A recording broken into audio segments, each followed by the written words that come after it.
जाली नोटों को छापने व तस्करी करने वाले गिरोह को थाना औरास जनपद उन्नाव पुलिस ने किया गिरफ्तार। पुलिस अधीक्षक उन्नाव के कुशल निर्देशन एवं अपर पुलिस अधीक्षक दक्षिणी व क्षेत्राधिकारी बांगरमऊ के कुशल पर्यवेक्षण में अपराध एवं अपराधियों के विरुद्ध चलाए जा रहे अभियान के क्रम में थाना औरास पुलिस एवं एसओजी टीम द्वारा जाली नोटों की मैन्युफैक्चरिंग व सप्लाई करने वाले 2 अभियुक्तों को मैं जाली नोट व उपकरण के साथ किया गया गिरफ्तार। आज दिनांक 17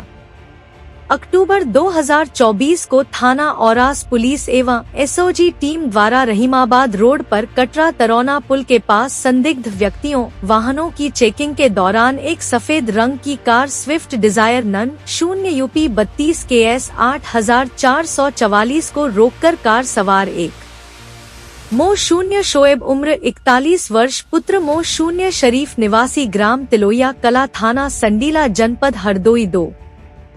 फुरकान उम्र करीब 43 वर्ष पुत्र स्व 0 रसूल बख्श निवासी तकिया रहीमाबाद थाना रहीमाबाद जनपद लखनऊ की जामा तलाशी ली गई तो अभियुक्तगण के कब्जे से 500 रु 0 के 394 जाली नोट 2 अदद मोबाइल बरामद हुए। कार की तलाशी लेने पर कार में डेस्क बोर्ड से 100 रु 0 के 988 जाली नोट बरामद हुए तथा कार की डिग्गी खोलकर देखा गया। डिग्गी के अंदर एक अदद प्रिंटर एप्सन L8180 जियो वाईफाई मोडम, एक अदद आसूस मॉनिटर, एक अदद सैमसंग CPU व एक अदद paper cutter, paper A3 size 3 ream, paper 4 size 1 ream, laptop HP 0 एक अदद, कैंची एक अदद,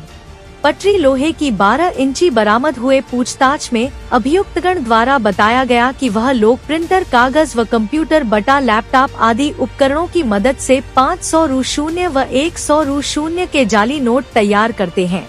तथा उसे घूम फिर कर अपने जनपद व अन्य शहरों में फुटकर के रूप में दुकान से सामान लेकर चलाते हैं या ज्यादा रुपयों के बीच में नकली नोट लगाकर चला देते हैं,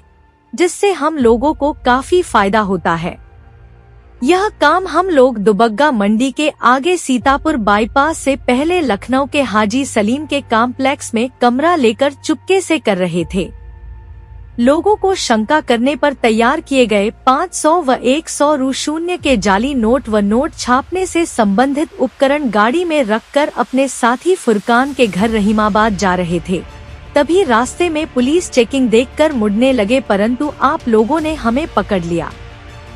साहब, लालच में आकर हमने यह कार्य किया है, हमसे गलती हो गई।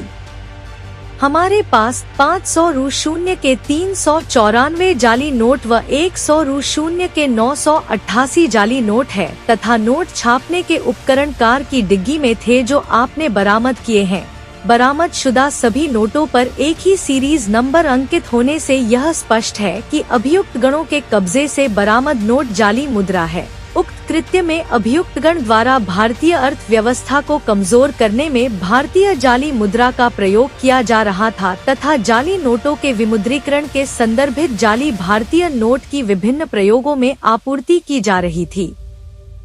उपरोक्त कृत्य BNS की धारा 179, 180, 181 का दंडनीय अपराध है। अभियुक्तगण को गिरफ्तार कर थाना औरास पर 259/24 धारा 179, 180, 181 BNS पंजीकृत किया गया है। पुलिस ने किस तरह की क्या कुछ बरामद हुआ है, क्या कुछ कार्रवाई किया? देखिए, ये थाना औरास व एसओजी टीम के द्वारा 2 इसमें अभियुक्तों को गिरफ्तार किया गया है, जिसमें एक का नाम मोहम्मद शोएब और दूसरा फुरकान है। इन दोनों का जो एक वाइट कलर की जो गाड़ी थी उसमें जा रहे थे। चेकिंग के दौरान जब चेक किया गया तो इनके पास से फेक इंडियन करेंसी नोट्स जो कि 2,95,800 रुपये की वैल्यू के थे वो बरामद हुए हैं, जिसमें 500 के डिनोमिनेशन के और 100 के डिनोमिनेशन के ये करेंसी नोट्स जो हैं वो मिले हैं। इनसे कब्जे से इनसे हाई क्वालिटी एक स्कैनर, प्रिंटर जो है वो भी बरामद हुआ है। उसके साथ साथ इनके पास से लैपटॉप, कटर्स और अन्य भी उपकरण बरामद हुए हैं जो कि ये फेक इंडियन करेंसी नोट्स बनाने में यूज़ करते थे। इनसे जो इनिशियल पूछताछ हुई है उसमें ये तथ्य प्रकाश में आए हैं कि इनके द्वारा जो ऑन डिमांड ये फेक इंडियन करेंसी नोट्स तैयार किए जाते थे और 1 लाख जो फेक इंडियन करेंसी नोट्स हैं उसके बदले में ये 30,000 जो ओरिजिनल इंडियन करेंसी नोट्स हैं वो लेते थे और फिर ये तैयार करते थे ऑर्डर पे, चाहे वो 500 रुपीज़ के हों, 100 रुपीज़ के और 200 रुपीज़, उसके नोट्स जो फेक इंडियन करेंसी हैं वो तैयार करके ये ऑर्डर पे देते थे। इससे जो इंटेरोगेशन में कुछ और तथ्य भी प्रकाश में आए हैं, वो भी डिटेल में जो चीज़ें हैं अभी इंटेरोगेशन में, क्योंकि इनिशियल स्टेज में है कि इन्होंने कहाँ कहाँ और सप्लाई किया। इनिशियल पूछताछ में ये भी इन्होंने बताया कि पिछले 3-4 महीने से ये काम कर रहे थे। तो इसमें और कौन लोग इन्वॉल्व हैं, इन्होंने ये कहाँ से ये काम सीखा, क्योंकि इन्वेस्टिगेशन अभी इसमें चलेगी, तो उसमें जो जो तथ्य प्रकाश में आएंगे उसके बारे में फिर आपको अवगत करा